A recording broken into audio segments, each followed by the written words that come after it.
Assalamualaikum warahmatullahi wabarakatuh. Perkenalkan, nama saya Triani Akhirina. Saya akan mengajarkan mengenai pemrograman 1, terutama dengan bahasa pemrograman Pascal.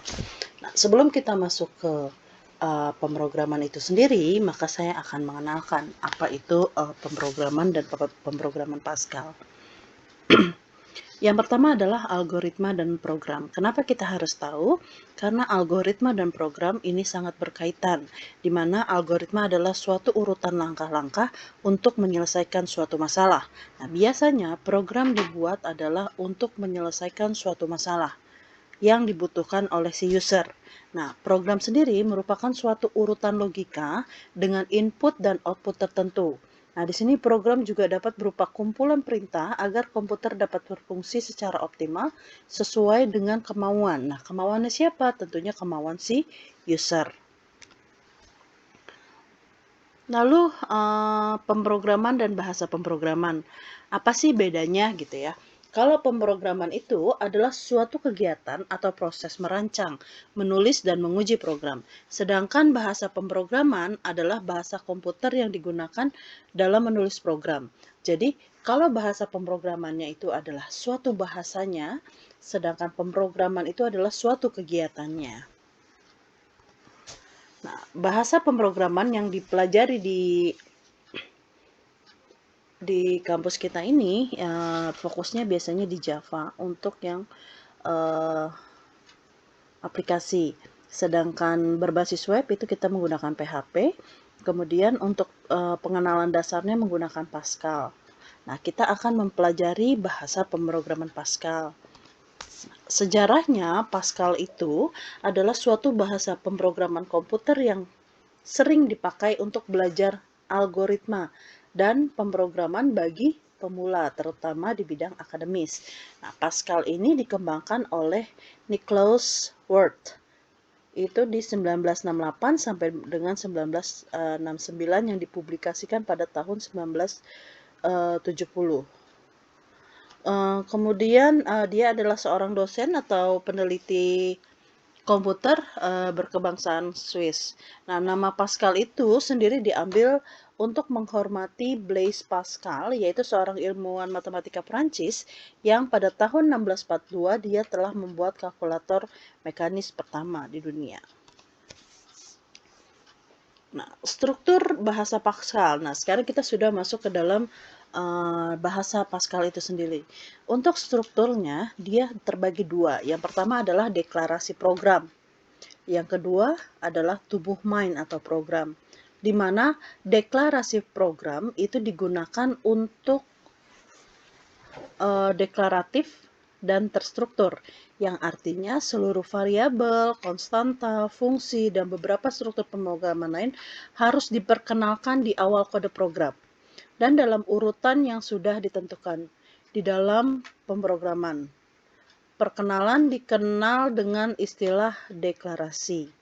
Nah, bagian deklarasi terdiri dari beberapa jenis kode program, yaitu ada perintah uses, kemudian ada deklarasi type, lalu ada deklarasi konstanta, ada lagi deklarasi variabel, ada lagi fungsi, dan bisa juga prosedur. Nah, kemudian bagian terpenting keduanya adalah tubuh atau main program itu sendiri. Nah, main program ini adalah tempat di mana kode program utama ditulis.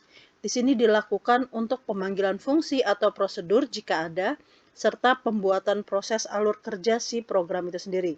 Nah, main program biasanya diawali dengan keyword begin dan diakhiri dengan keyword end. Untuk compiler Pascal, untuk dapat menjalankan bahasa pemrograman Pascal dibutuhkan sebuah compiler. Terdapat banyak compiler untuk menjalankan bahasa Pascal. Di antaranya ada Turbo Pascal, ada Free Pascal. Nah, di sini ada Turbo Pascal sebagai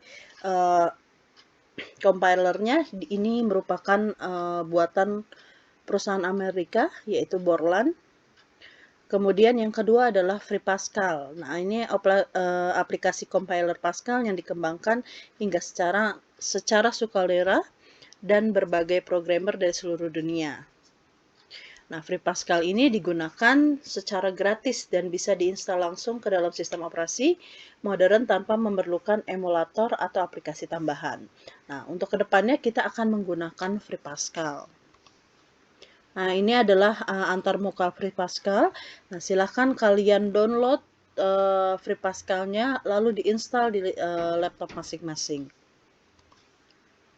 Nah, ini contoh penulisan program Pascal.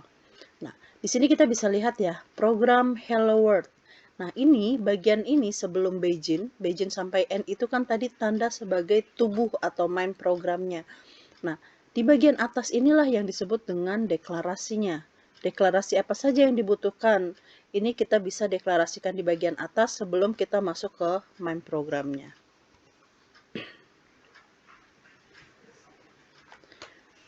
Sekarang untuk Pascal sendiri, Pascal tidak membedakan penggunaan huruf besar atau kecil karena dia tidak sensitive case atau case insensitive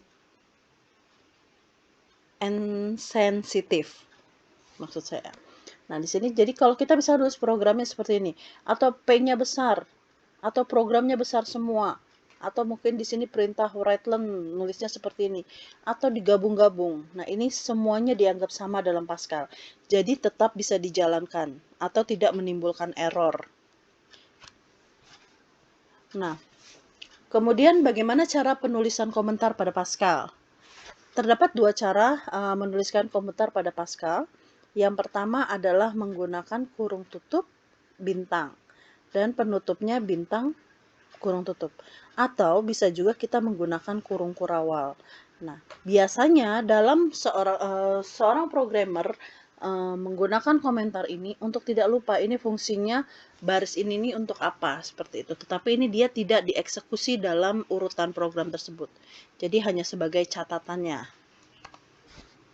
Kemudian kita masuk ke identifier. Apa sih yang dimaksud dengan identifier?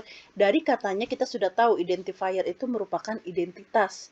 Nah, suatu identitas itu meliputi pertama bisa program, kemudian bisa fungsi, kemudian bisa prosedur, kemudian bisa juga variabel, bisa juga konstanta seperti itu.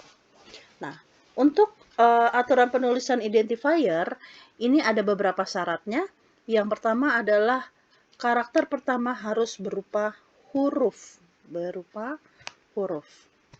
Karakter kedua dan seterusnya bisa berupa huruf, kemudian angka, atau karakter underscore.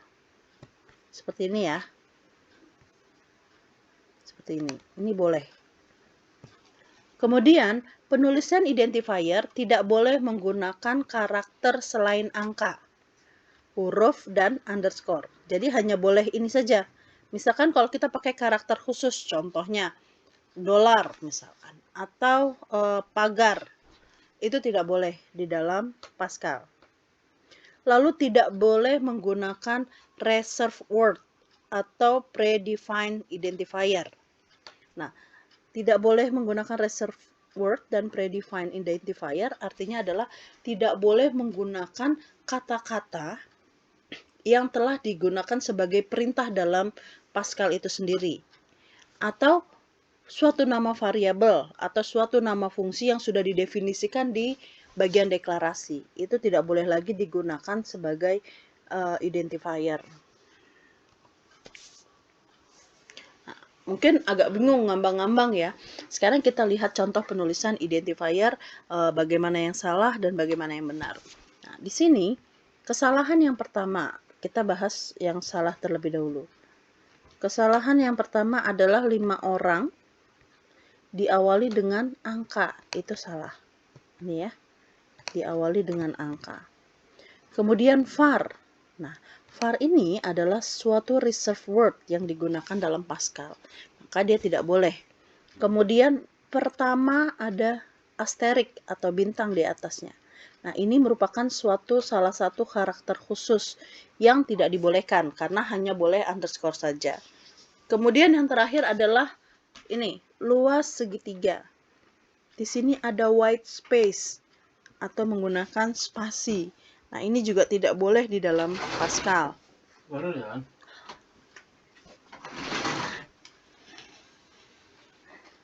Kemudian kita lihat yang benar. Yang benar adalah seperti ini. Penulisan identifier, sebentar, penulisan identifier nama user. Nah, di sini menggunakan underscore. Kemudian luas segitiga ini juga. Ketika dia mau menggabungkan dengan angka, di sini angkatan 45. Angkanya boleh tapi tidak di depan. Ini benar juga. Kemudian nama kota ini juga boleh seperti ini. Nah, sekarang kita mengenal reserved word dan predefined identifier yang ada di dalam Pascal. Contohnya, contoh reserved word itu ada absolute, and, array, asm, begin, break, case, constructor, continue, destructor, div, do, down to, else, and, file, for, function, banyak lainnya.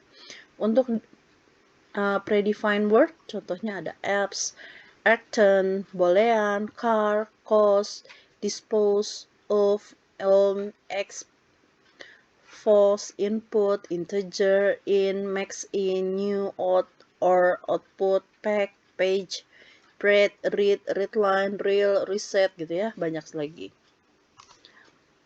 Nah, yang pertama yang harus kalian lakukan adalah saat ini kalian harus installer compiler Free Pascal pada perangkat laptop atau PC Anda. Kemudian buatlah program sederhana untuk menampilkan tampilan seperti di bawah ini. npm nama Anda, npm Anda dan nama Anda. Demikian materi untuk pertemuan pertama. Bila ada yang ingin ditanyakan, boleh ditanyakan di dalam forum ini. Terima kasih. Wassalamualaikum warahmatullahi wabarakatuh.